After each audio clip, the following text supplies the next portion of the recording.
ഛത്തീസ്ഗഡിൽ ക്രൈസ്തവ സമൂഹത്തിന് നേരെ അതിക്രമങ്ങൾ വർദ്ധിച്ചു വരുന്നതായി ഞെട്ടിക്കുന്ന വിവരങ്ങൾ പുറത്തുവരുന്നു.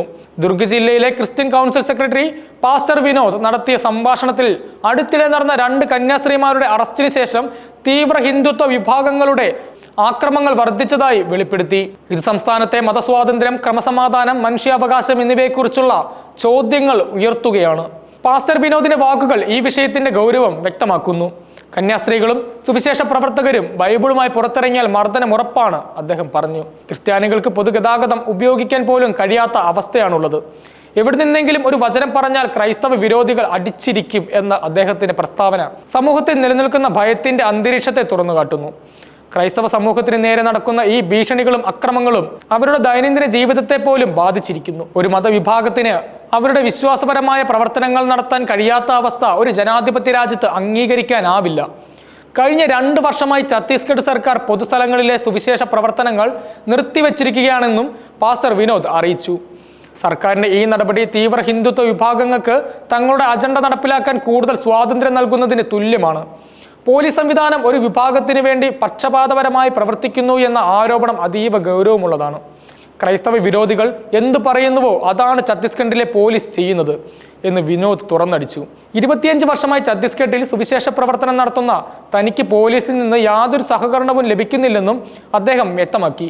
ക്രൈസ്തവ വിരോധികൾ എന്ത് കേസ് കൊടുത്താലും ക്രിസ്ത്യാനികളുടെ ഭാഗം പോലീസ് കേൾക്കാൻ തയ്യാറാകുന്നില്ലെന്നും ഇത് ദുർഗ് ജില്ലയിൽ മാത്രമല്ല ഛത്തീസ്ഗഡിലുടനീളം നിലനിൽക്കുന്ന സാഹചര്യമാണെന്നും പാസ്റ്റർ വിനോദ് കൂട്ടിച്ചേർത്തു. പോലീസിന്റെ ഈ നിലപാട് നിയമവാഴ്ചയുടെ അടിസ്ഥാന തത്വങ്ങൾക്ക് വിരുദ്ധമാണ്. ഏതൊരു വ്യക്തിക്കും തങ്ങളുടെ ഭാഗം പറയാനും നീതി തേടാനുമുള്ള അവകാശം ഇന്ത്യൻ ഭരണഘടന ഉറപ്പു നൽകുന്നുണ്ട്. എന്നാൽ ഛത്തീസ്ഗഡിൽ ക്രൈസ്തവ വിഭാഗത്തിന് ഈ അവകാശങ്ങൾ നിഷേധിക്കപ്പെടുന്നു എന്നത് ആശങ്കാജനകമാണ്. ഈ റിപ്പോർട്ടുകൾക്ക് ആധാരമായ ഒരു പ്രധാന സംഭവം ജൂലൈ 25-ന് ഛത്തീസ്ഗഡിലെ ദുർഗിൽ നടന്ന 2 മലയാളി കന്യാസ്ത്രീകളുടെ അറസ്റ്റാണ്. മനുഷ്യക്കടത്ത് ആരോപിച്ച് റെയിൽവേ പോലീസാണ് ഇവരെ അറസ്റ്റ് ചെയ്തത്. കണ്ണൂർ തലശ്ശേരി ഉദയഗിരി ഇടവകയിൽ നിന്നുള്ള സിസ്റ്റർ വന്ദന ഫ്രാൻസിസ്, അങ്കമാലി എളവൂർ ഇടവകയിൽ നിന്നുള്ള സിസ്റ്റർ പ്രീതി മേരി എന്നിവരെയാണ് അറസ്റ്റിലായത്. Assisi sisters of Mary Immaculate സന്യാസിനി സമൂഹത്തിലെ അംഗങ്ങളായ ഇരുവരും നിലവിൽ ജയിലിൽ റിമാൻഡിലാണ്. സിസ്റ്റർ പ്രീതി 1-ാം പ്രതിയും സിസ്റ്റർ വന്ദന 2-ാം പ്രതിയുമായി ഈ കേസിൽ ഗുരുതര വകുപ്പുകളാണ് ഇവർക്കെതിരെ ചുമത്തിയിരിക്കുന്നത്. നിർബന്ധിത മതപരിവർത്തനം, മനുഷ്യക്കടത്ത് എന്നീ കുറ്റങ്ങളാണ് FIR-ൽ രേഖപ്പെടുത്തിയിരിക്കുന്നത്. ഛത്തീസ്ഗഡിൽ ഈ വകുപ്പുകൾക്ക് ജാമ്യം ലഭിക്കില്ല എന്നതും ശ്രദ്ധേയമാണ്. ഈ അറസ്റ്റ് ക്രിസ്ത്യൻ സമൂഹത്തിന് നേരെ വർദ്ധിച്ചു വരുന്ന അതിക്രമങ്ങളുടെയും വിവേചനങ്ങളുടെയും ഏറ്റവും പുതിയ ഉദാഹരണമായിട്ടാണ് പാസ്റ്റർ വിനോദ് ചൂണ്ടിക്കാട്ടുന്നത്. ഈ സംഭവങ്ങളുടെ പശ്ചാത്തലത്തിൽ ഛത്തീസ്ഗഡിലെ ക്രമസമാധാന നിലയെക്കുറിച്ചും മതന്യൂനപക്ഷങ്ങളുടെ സുരക്ഷയെക്കുറിച്ചും ഗൗരവമായ ചോദ്യങ്ങൾ ഉയർത്തപ്പെടുന്നു. ഒരു സംസ്ഥാനത്ത് ഒരു പ്രത്യേക മതവിഭാഗത്തിന് നേരെ ഇത്രയും വലിയ വിവേചനവും അതിക്രമങ്ങളും നടക്കുന്നത് ഭരണഘടന നൽകുന്ന മതസ്വാതന്ത്ര്യം, തുല്യത തുടങ്ങിയ മൗലിക അവകാശങ്ങളുടെ ലംഘനമാണ്. ഇന്ത്യൻ ഭരണഘടനയുടെ ആർട്ടിക്കിൾ 25 എല്ലാ പൗരന്മാർക്കും സ്വന്തം ഇഷ്ടപ്രകാരമുള്ള മതം തിരഞ്ഞെടുക്കുന്നതിനും അത് ആചരിക്കുന്നതിനും പ്രചരിപ്പിക്കുന്നതിനുമുള്ള അവകാശം ഉറപ്പു നൽകുന്നു. എന്നാൽ ഛത്തീസ്ഗഡിൽ ഈ അവകാശം ഹനിക്കപ്പെടുന്നതായി തോന്നുന്നു.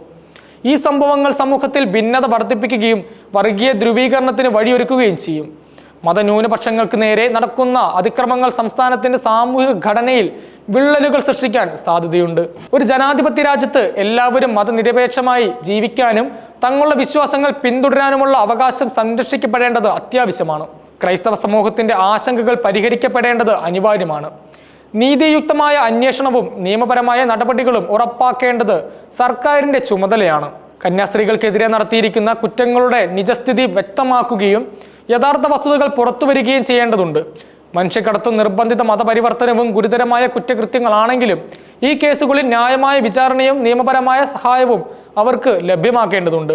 നിയമങ്ങളുടെ കണ്ണിൽ എല്ലാവരും തുല്യരാണെന്ന തത്വം ഇവിടെയും പാലിക്കണം.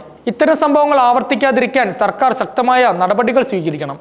മതസൗഹാർദ്ദം നിലനിർത്തുന്നതിനും എല്ലാ വിഭാഗം ജനങ്ങൾക്കും ഭയമില്ലാതെ ജീവിക്കാനുള്ള സൗകര്യം ഒരുക്കുന്നതിനും ഭരണകൂടം പ്രതിജ്ഞാബദ്ധരായിരിക്കണം. പോലീസിന്റെ പക്ഷപാതപരമായ നിലപാട് തിരുത്തുന്നതിനും നിയമവാഴ്ച ശക്തിപ്പെടുത്തുന്നതിനും ഉചിതമായ നടപടികൾ സ്വീകരിക്കേണ്ടത് അത്യാവശ്യമാണ്.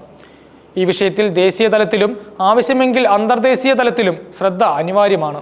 മനുഷ്യാവകാശ സംഘടനകളും മതസ്വാതന്ത്ര്യത്തിനു വേണ്ടി പ്രവർത്തിക്കുന്നവരും ഈ വിഷയത്തിൽ ഉൾപ്പെടേണ്ടതുണ്ട്.